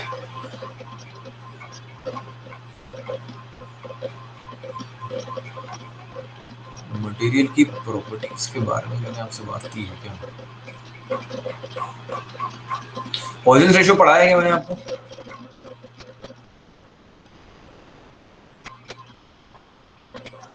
Poisson ratio और ये सब बताया मैंने आपको?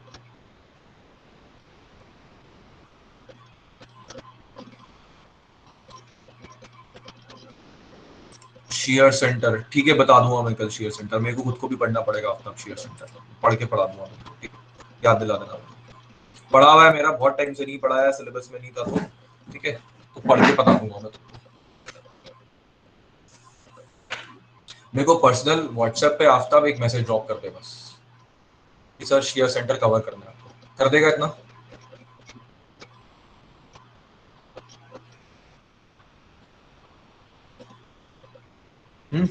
Will do that. मैं वो मुझे ध्यान रहेगा, मैं कर दूंगा।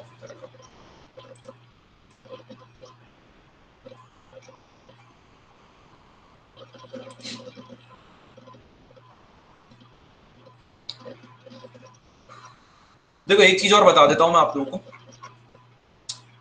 ये 1 से जहां से चालू हुआ है आपका चैप्टर 1, ठीक है। मैं आज आपको, आज तो नहीं, एक दिन एक आध दिन लगेगा क्योंकि इसको मुझे थोड़ा सा छांटना पड़ेगा, इसमें मतलब पेजेस डिलीट करना पड़ेंगे। वी हैव कवर्ड ना यार, कहाँ किए हैं कवर, वही ढूंढ रहा हूँ। हाँ ये रहा, ये रहा, वेरी गुड वेरी गुड। ठीक है, तो मैं क्या करूंगा यहाँ पर, पहले मैं एक वो बात बता देता हूँ आपको, फिर नेक्स्ट पॉइंट आपको रेस करूंगा मैं। मेरे पास बहुत सारा सवाल हो गया यहाँ पर, कि इसका मैं पूरा पीडीएफ बना के भेज दूंगा आपको। तकरीबन तकरीबन ये कितने पेज बैठेंगे, आपके ग्रुप पे अपलोड कर दूंगा इसको। एक आध दिन लगेगा मुझे, क्योंकि मुझे कुछ पेजेस जो खाली हैं वो डिलीट करना पड़ेंगे, ठीक है। तकरीबन तकरीबन अगर मैं करंट सेक्शन देखूं पूरा मेरा,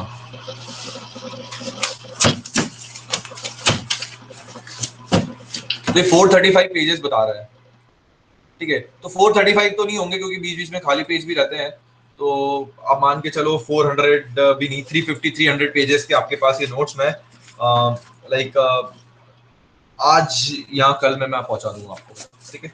तो आप पूरा रिवाइज कर सकते हो। और रिकॉर्डिंग मिल गई आप लोगों को? रिकॉर्डिंग मिली नहीं मिली?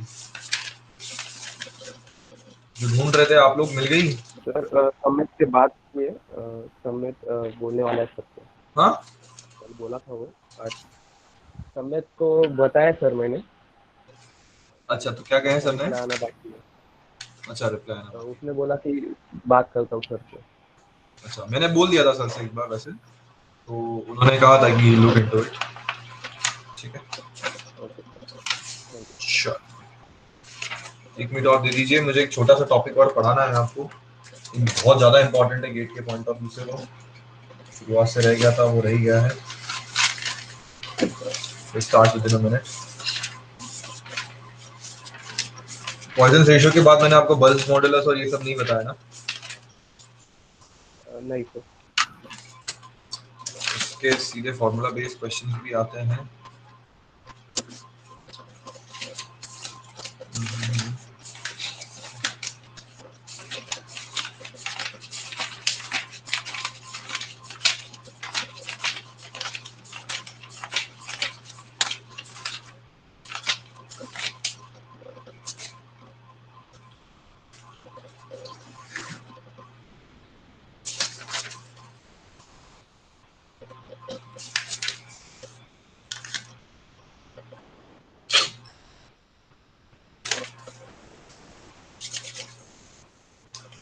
चलिए स्टार्ट करते हैं। कहाँ थे हम लोग? देखिए, मटेरियल प्रॉपर्टीज मैंने आप लोगों को पॉइजन रेशियो समझाया था, ठीक है। पॉइजन रेशियो क्या था कि मुझे स्ट्रेन अलोंग लॉन्गिट्यूडनल एक्सिस पता है क्या होगी, change in length upon original length. तो मैंने delta L plus L minus L upon L किया, तो मेरे पास डेल एल बाय एल आ गया। तो ये तो लॉन्गिट्यूडनल एक्सिस के अबाउट हो गई। बट मुझे लेटरल एक्सिस के अबाउट निकालनी है, lateral axis in the sense कि मुझे एक्स एक्सिस के अबाउट निकालनी है। तो क्या, let's say this is any x axis और वाई एक्सिस, ठीक है। ये जेड है मान लीजिए और ये एक्स है आपका, तो मैं क्या करूंगा, ये वाई है, तो मैं क्या करूंगा, जेड के अबाउट निकालनी है तो मैं क्या करूंगा, या वाई के अबाउट निकालनी है तो मैं क्या करूंगा, एक्स के अबाउट तो मैंने निकाल ली, which is a longitudinal axis. तो उसके लिए एक रेशियो है, Poisson ratio, that will define whether what is the strain along the lateral axis, and you can calculate the strain along the lateral axis by calculating strain along the longitudinal axis and multiply a constant coefficient which is Poisson's ratio. That is what we have seen this part. अब मैं आपको generalise Hooke's law पढ़ाने जा रहा हूं।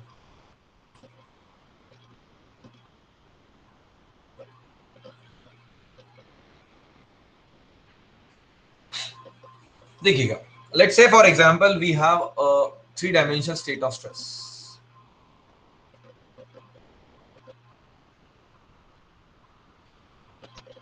Sigma 1, sigma 2,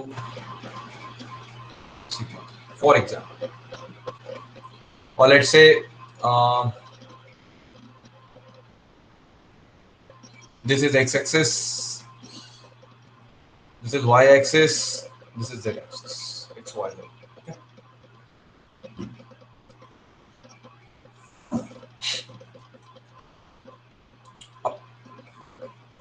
देखिए, मुझे strain निकालनी है एक्स डायरेक्शन में।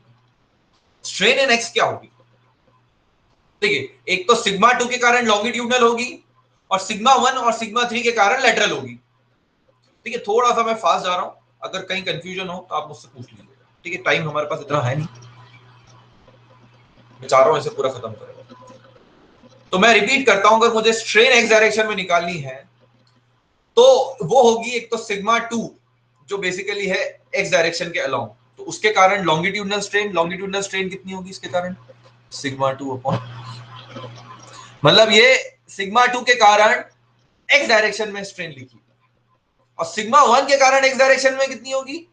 तो पहले सिग्मा 1 के कारण खुद की लॉन्गिट्यूडनल लिख लेता हूं, उसको मल्टीप्लाई कर देता हूं पॉइजन रेशियो से, क्योंकि पॉइजन रेशियो से जैसे ही मल्टीप्लाई करूंगा सिग्मा 1 के कारण जो स्ट्रेन जनरेट हुई है एक्स और जेड में वो आ जाएगी मेरे पास। सिमिलरली फॉर दिस गाय, अगर आप चाहें तो एक काम और कर सकते हैं हम लोग, इसे एक्स वाई जेड मान लेते हैं अभी के लिए। ये एक्स थोड़ा याद करना आसान होता है बच्चों,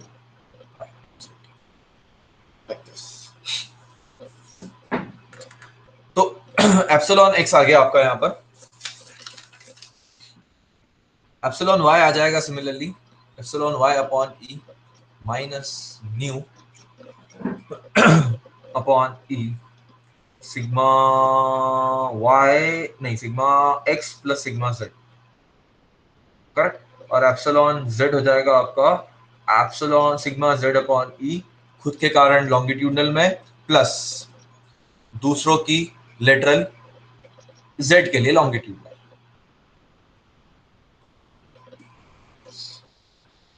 I hope this is clear. तो these are the 3 important equations of generalized Hooke's law. तो जनरलाइज हुक्स लॉ क्या होता है? स्ट्रेस, हुक्स लॉ क्या होता है? स्ट्रेस और स्ट्रेन में रिलेशन, ये और जनरल रिलेशन है क्योंकि यहाँ पे पॉइसन रेशियो भी आ गया, ये 3D रिलेशन है। वहां पर जो आपने देखा था वो 2D में था।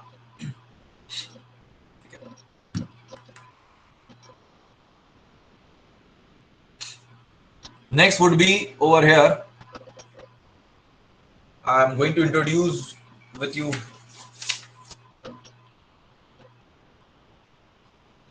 next equation, tau xy equal to stress upon strain, stress upon strain, strain कौन सी? Gamma X Y, this is equal to, तो ये शेयर डिफॉर्मेशन है। तो यहां पर भी आप 3 इक्वेशन लिख सकते हो, tau X Y, tau Z X और tau X Y Y Z.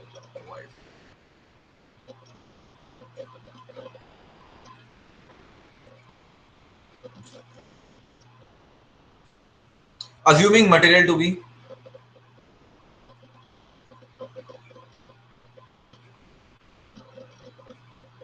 isotropic and homogeneous, मैं बता चुका हूं आपको आइसोट्रोपिक होमोजीनियस, होमोजीनियस मतलब same behaviour of all the points, and isotropic means at all those points same behavior in all the directions, right? That's what we called as isotropic and homogeneous. तो यहां पर अब आपके सामने 3 constant आ गए हैं, new, ई और जी।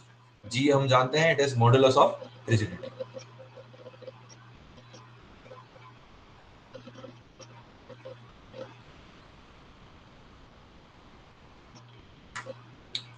ऑब्वियसली बात है, जितना ज्यादा जी होगा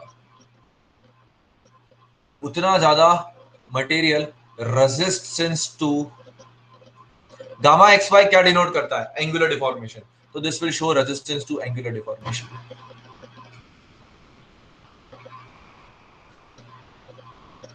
और जी टेंड टू इंफिनिटी हो गया अगर फॉर एग्जांपल, तो आपको इनफाइनाइट अमाउंट ऑफ स्ट्रेस लगेगी इतना सा चिल्लर डिफॉर्मेशन करने के लिए भी, मतलब मटेरियल रिजिडिटी की तरफ जाएगा, इसलिए इसे मॉडुलस ऑफ रिजिडिटी कह रहे हैं। ठीक है, so very I should write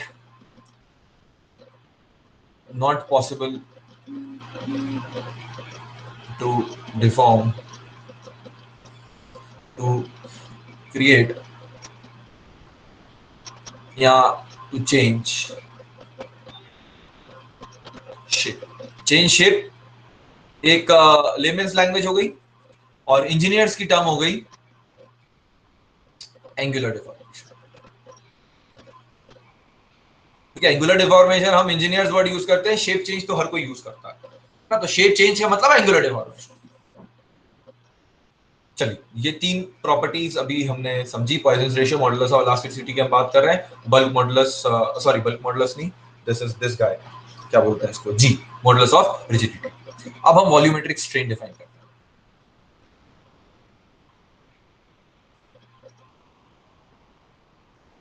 volumetric strain क्या होगा आपका? Change in volume upon original volume. मतलब इसको डिफरेंशियल में लिखोगे तो डीवी अपॉन वी. ठीक है, हम लोग हमेशा वी कट ही यूज करेंगे क्योंकि वी हम वेलोसिटी के लिए प्रिजर्व करके रखेंगे. तो this is always I will be using for volume only. तो वॉल्यूम अगर मैं यहाँ पर अज्यूम करूं कि let's say for example we have a volume let's say ABC,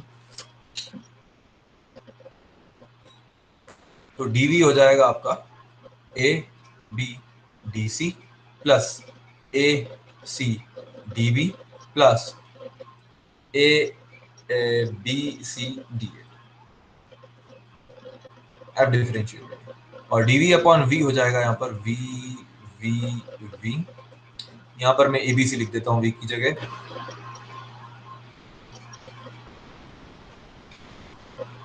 तो ये हो जाएगा DC upon C plus DB upon B plus DA upon. Volumetric strain आ जाएगा बेसिकली आपका DA upon A is strain in X direction, DB upon B strain in Y direction, DC upon C strain in C direction. क्योंकि ये ABC जो है आपका एक obvious सी बात है क्यूबॉइड होगा. तो ये लेंथ अगर क्यूबॉइड नहीं क्यूब, हाँ क्यूबॉइड होगा. तो ये अगर हम ए ले लें तो this guy will represent this, इसे एक्स बोले तो, और बी वाई ले लो तो ये इसको रिप्रेजेंट करेगा और डीसी को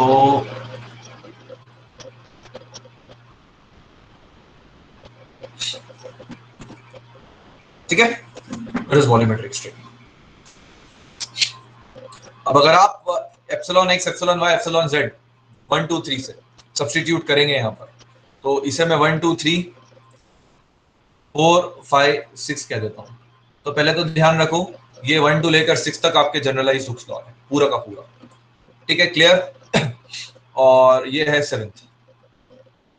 तो 1 2 3 इन 7 अगर आप सब्स्टिट्यूट करोगे मतलब एप्सिलॉन एक्स एप्सिलॉन वाई और एप्सिलॉन जेड अगर यहाँ सब्स्टिट्यूट करेंगे हम लोग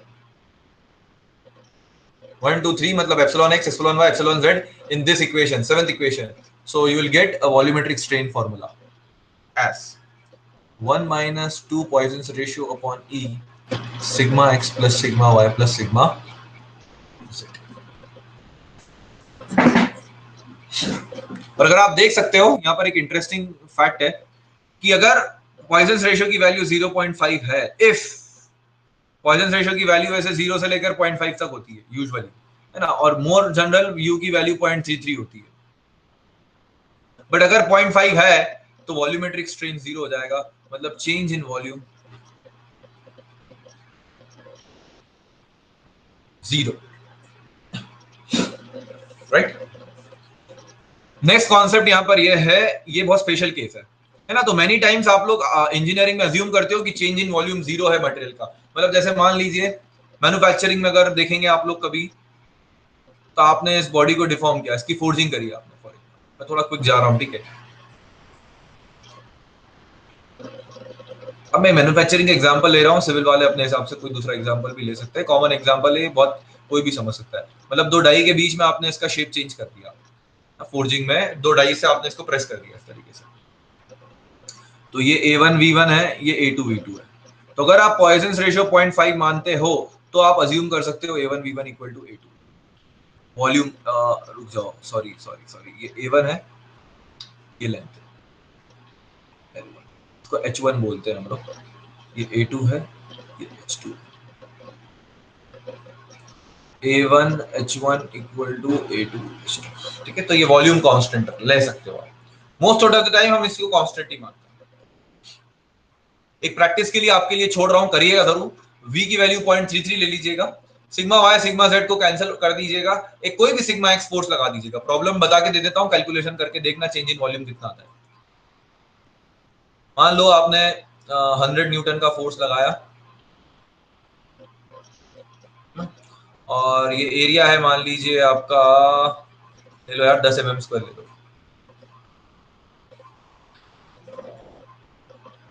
तो mm स्क्वायर ले लो, ठीक है। ये एरिया हो गया।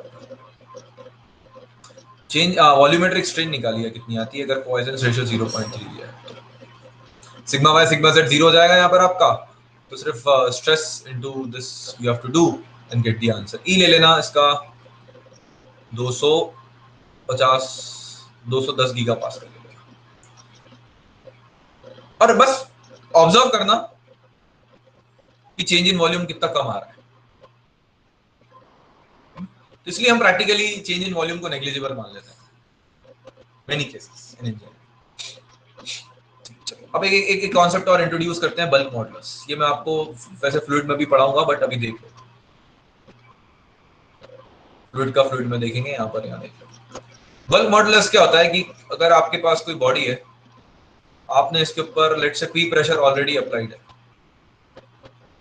यहाँ पर हम स्ट्रेस बोलते हैं, वहां पर प्रेशर बोलेंगे। स्ट्रेस और प्रेशर वैसे दो अलग अलग चीजें हैं, बट प्रेशर के कारण स्ट्रेस जनरेट हो सकती है। अब मैंने क्या करा, यूनिफॉर्मली पी पी पी हर जगह से, ठीक है, इसका वॉल्यूम भी है। Now what I have done is मैंने इसके ऊपर एक एक्स्ट्रा प्रेशर ऐड कर दिया, मतलब मैंने एक्स्ट्रा प्रेशर अप्लाई करा, तो क्या होगा, इसका वॉल्यूम चेंज होगा। वॉल्यूम चेंज हो गया, लेट्स से इसका वॉल्यूम डिक्रीज हो गया delta, now the next volume becomes v minus delta. तो बल्क मॉडुलस डिफाइन किया जाता है extra pressure which you have applied upon volumetric strain, change in volume upon original volume. Minus sign लगाया है मैंने यहाँ पर, ये माइनस साइन का मतलब ये है कि बल्क मॉडुलस को मुझे पॉजिटिव देना है, क्योंकि अगर डेल्टा पी पॉजिटिव होगा मेरा, इफ दिस इज पॉजिटिव,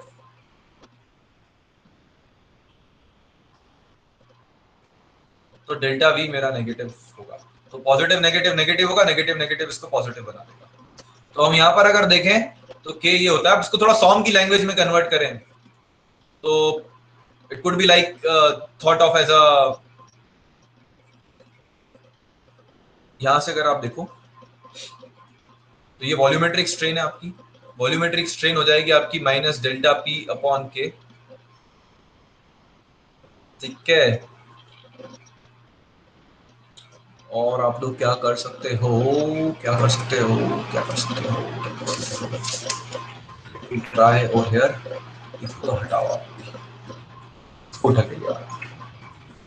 इस केस में आपका वॉल्यूमेट्रिक स्ट्रेन को वॉल्यूमेट्रिक स्ट्रेन रहने दो, 1 माइनस 2 म्यू को 1 माइनस 2 म्यू रहने दो, इसको ई रहने दो। Sigma X plus sigma Y plus sigma Z, तो यहाँ पर sigma X equal to sigma Y equal to sigma Z equal to minus P हम ले सकते हैं।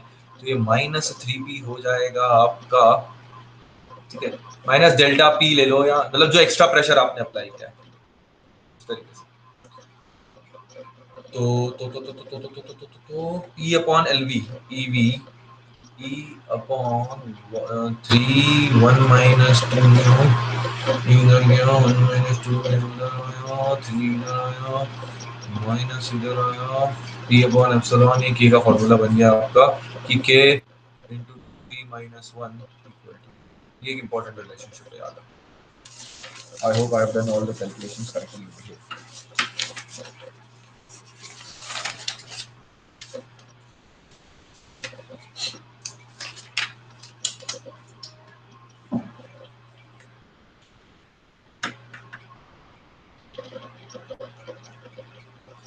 माइनस का सफरा क्यों फंस रहा है, नेगेटिव हो नहीं सकता, ये कहीं ना कहीं एरर है, बताओ।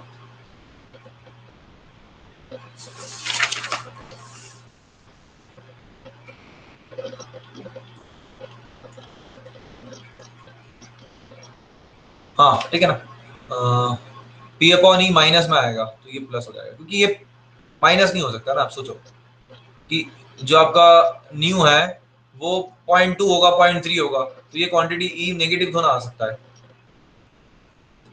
I hope you have got this, okay? Because we have taken P by E as minus K. Sorry, P by.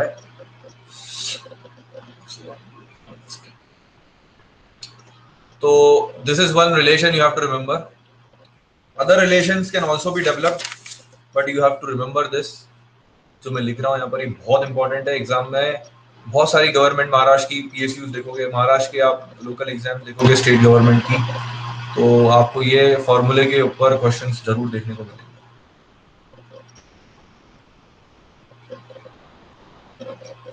से याद रखिएगा।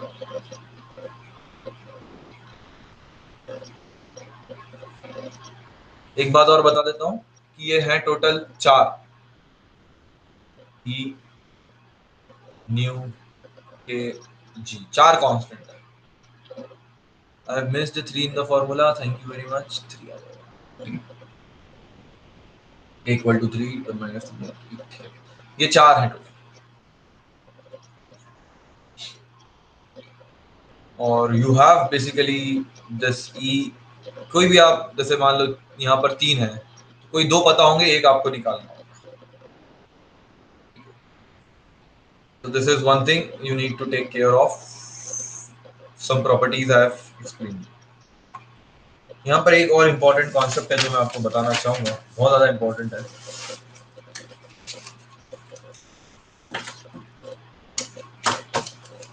There are 2 questions I have to answer. Class कितनी बजे से अगली तुम्हारी? नेक्स्ट क्लास कितनी बजे से?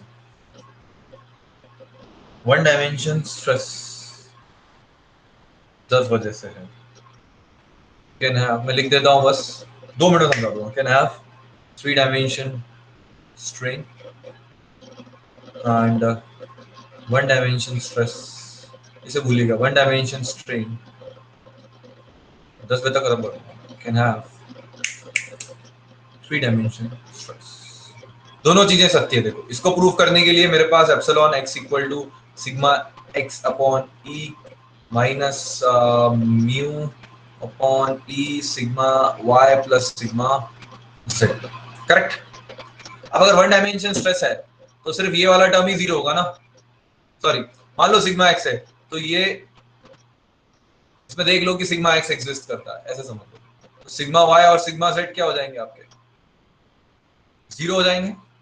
तो स्ट्रेन ये तो रहेगी।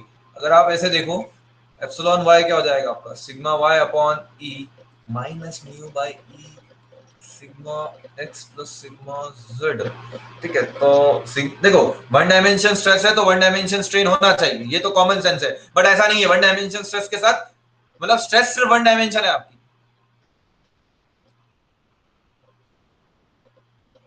बस स्ट्रेन तीनों डायरेक्शन में होगी। जैसे यहां प्रूफ कर दिया है मैंने, सिग्मा एक्स आपका एग्जिस्ट करता है, ये 0 है, ये 0 है, तो देखो सिग्मा वाई आ रहा है पॉजिटिव। पॉजिटिव मतलब minus Poisson ratio E upon sigma x. So I hope you got this, right? Next one is 1 dimension strain can have 3 dimension stress, right? Yeah, how to prove this? How to prove this? This is something really interesting to understand. Let's say for example, मैंने यहाँ पर एक cube लिया,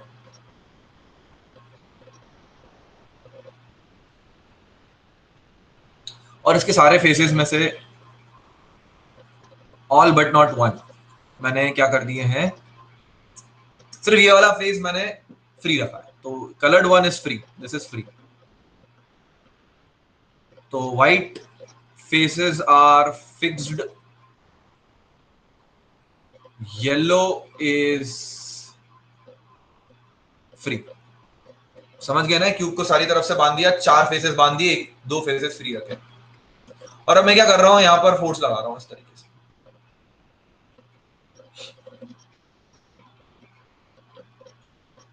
तो strain किस direction में होगी? सिर्फ यहां पर स्ट्रेन विल, अगर मैं डिफाइन करूं इसे एक्स एक्सिस,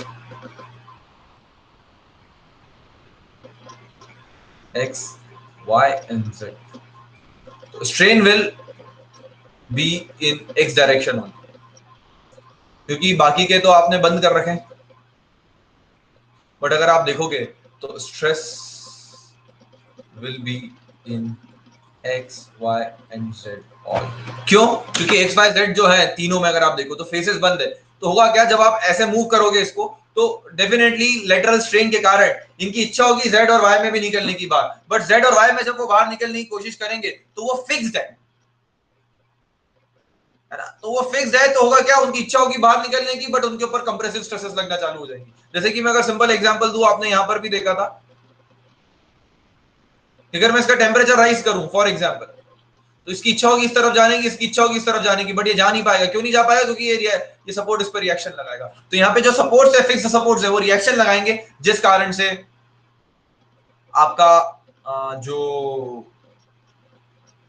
बॉडी है उसके ऊपर कॉम्प्रेसिव स्ट्रेसेस जनरेट हो जाएगी। ठीक है, तो स्ट्रेन वन डायमेंशन है, बट स्ट्रेस थ्री डायमेंशन है।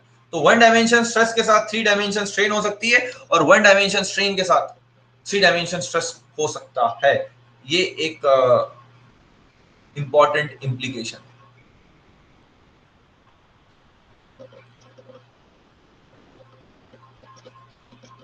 ठीक है, चलो, I have done it.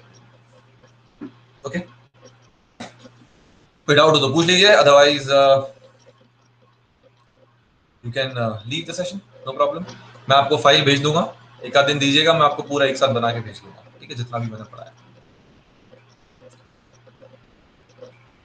No problem, you can leave the session. अगर कोई डाउट है तो प्लीज पूछ लीजिए, because I really taught you hurriedly.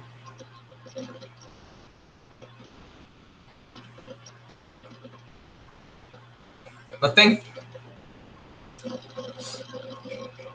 Okay, thank you guys. See you tomorrow with free vibrations of single degree of freedom. Take care.